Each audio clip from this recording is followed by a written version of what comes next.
जय माता दी दोस्तों। माँ भगवती की कृपा आप और आपके समस्त परिवार पर बनी रहे, ऐसी मेरी शुभकामनाएं। आज हम एक ऐसे स्त्रोत के बारे में जानेंगे जिसे दुर्गा सप्तशती में स्वयं माँ भगवती ने कहा है कि जो इन स्त्रोतों से मेरा पाठ करता है या जो इन स्त्रोतों को भौमवती अमावस्या के समय शतभिषा नक्षत्र में जब चंद्रमा प्रवेश करता है उस समय जो इन स्त्रोतों को पढ़ता है वह स्वयं बहुत ही संपत्तिशाली हो जाता है। यह बिल्कुल स्पष्ट लिखा हुआ है। तो आइए सुनते हैं श्री दुर्गा स्तोत्र सतनाम का पाठ। शंकर जी पार्वती जी से कहते हैं, कमल नयनी अब मैं अष्टोत्तर सतनाम का वर्णन करता हूँ, सुनो। जिसके प्रसाद पाठ या श्रवण मात्र से परम साध्वी भगवती दुर्गा प्रसन्न हो जाती हैं। भगवान शंकर जी माता पार्वती जी से कहते हैं कि हे कमल नयन,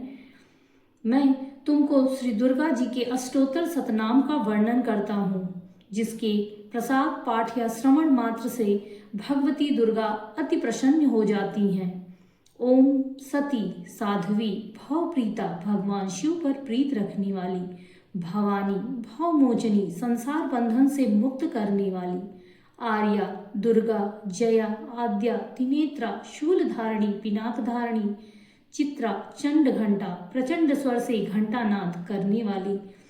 महातपा भारी तपस्या करने वाली, मन मनन शक्ति, बुद्धि बोध शक्ति, अहंकारा अहता का आश्रय, चित रूपा चिता चिति चेतना, सर्व मंत्रमयी, सत्या सत्य स्वरूपा, सत्यानंद स्वरूपिणी, अनंता जिनके स्वरूप का कहीं अंत नहीं, भावनी सबको उत्पन्न करने वाली,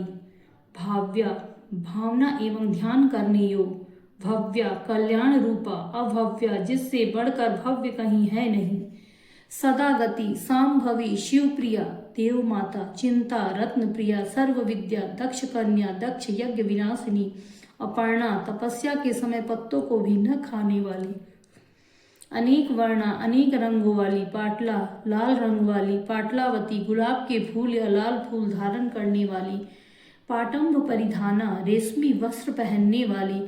कल मंजीर रंजिनी मधुर ध्वनि करने वाले मंजीर को धारण करके प्रसन्न रहने वाली, अमे विक्रमा असीम पराक्रम वाली, क्रूरा दैत्यों के प्रति कठोर, सुंदरी सुर सुंदरी, वन दुर्गा मातंगी मातंग मुनि पूजिता, ब्राह्मी महेश्वरी,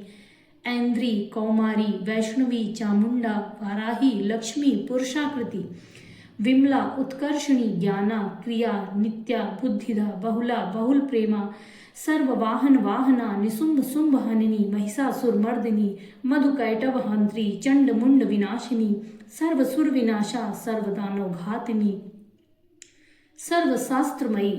सत्य सत्या, सर्वास्त्र धारिणी, अनेक शस्त्र हस्ता, अनेक शस्त्र धारिणी, कुमारी एक कन्या, कैशोरी युवती यति, अप्रौढ़ा प्रौढ़ा, वृद्ध माता, बलप्रदा, महोदरी, मुक्तकेशी, घोर रूपा, महाबला, अग्निज्वाला, रौद्रमुखी, कालरात्रि, तपस्विनी, नारायणी, भद्रकाली, विष्णुमाया, जलोदरी, शिवदूती, कराली, अनंता, विनाश रहिता, परमेश्वरी, कात्यायनी, सावित्री, प्रत्यक्षा, ब्रह्मवादिनी। भगवान शंकर जी कहते हैं देवी पार्वती जी से,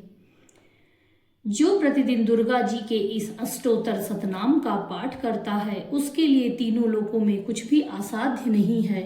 वह धन धान्य पुत्र स्त्री घोड़ा हाथी धर्म आदि 4 पुरुषार्थ तथा अंत में सनातन मुक्ति भी प्राप्त कर लेता है। कुमारी का पूजन और देवी सुरेश्वरी का ध्यान करके पराभक्ति के साथ उनका पूजन करें, फिर अष्टोत्तर सतनाम का पाठ आरंभ करें। देवी जो ऐसा करता है उसे सब श्रेष्ठ देवताओं से भी सिद्धि प्राप्त होती है। राजा उसके दास होते हैं, वह राज्य लक्ष्मी को प्राप्त कर लेता है। गोरोचन लाछा कुमकुम सिंदूर कपूर घी दूध चीनी और मधु इन वस्तुओं को एकत्रित करके इनसे विधि पूर्वक यंत्र लिखकर जो पुरुष सदा उस यंत्र को धारण करता है वह शिव के तुल्य मोक्ष रूप को प्राप्त होता है। देखिए इसमें साफ साफ लिखा हुआ है दुर्गा सप्तशती में, भौमवती अमावस्या की आधी रात में जब चंद्रमा शतभिषा नक्षत्र में हो, उस समय इन स्तोत्रों को जो लिखकर इसका पाठ करता है वह संपत्तिशाली होता है। तो आप सभी भी भौमवती अमावस्या की रात जब चंद्रमा शतभिषा नक्षत्र पर हो, उस समय माँ भगवती के इन 108 नाम का पाठ अवश्य करें। स्वयं माता भगवती ने ही दुर्गा सप्तशती में बताया है कि इसका कितना पुण्य फल होता है। वैसे तो हम सभी को माँ भगवती की हर दिन आराधना करनी चाहिए, हर दिन पूजा करनी चाहिए, हर दिन उनके पाठ दुर्गा सप्तशती का पाठ करना चाहिए, लेकिन विशेष तिथियों में भी यह सब अगर इतना भी हम कर लें तो भी हम बहुत पुण्य के फलदायी हो जाते हैं। जय माँ भगवती। माँ भगवती की कृपा आप और आपके समस्त परिवार पर बनी रहे, ऐसी मेरी शुभकामनाएं।